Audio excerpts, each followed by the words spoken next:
এবার বাংলায় আতঙ্ক বার্ড ফ্লুর।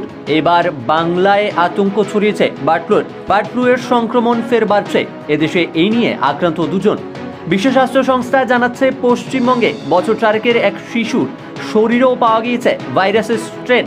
পরীক্ষা করে দেখা গিয়েছে H9N2 বার্ড ফ্লু ভাইরাসের সংক্রামক প্রজাতির সংক্রমণ হয়েছে শিশুটির শরীরে। গত ফেব্রুয়ারি মাসেই শিশুটিকে ভর্তি করানো হয়েছিল হাসপাতালে। ধুমঝড়ের সঙ্গেই প্রচণ্ড শ্বাসকষ্ট ও পেট ব্যথার লক্ষণ ছিল তার। পরের পরীক্ষা করে তার শরীরে বার্ড ফ্লু ভাইরাস ধরা পড়ে। বিশ্ব স্বাস্থ্য সংস্থার তরফে জানা গিয়েছে, শিশুটির বাড়িতে হাঁস ও মুরগির খামার ছিল, সেখান থেকেই সংক্রমণ ছড়িয়েছে বলে মনে করা হচ্ছে। তবে শিশুটির পরিবারের আর কেউ সংক্রমিত নন, কারো শরীরেই ভাইরাস পাওয়া যায়নি এখন অবধি। স্বাস্থ্য ভবন সূত্রে খবর, বার্ড ফ্লু সংক্রমণের পরে শিশুটির ফুসফুসজনিত কিছু সমস্যা দেখা গিয়েছিল। শিশুটি এখনও সম্পূর্ণ সুস্থ নয়, দুর্বলতা রয়েছে। কিভাবে তার শরীরে ভাইরাস এলো তা এখনো অবধি জানা যায়নি।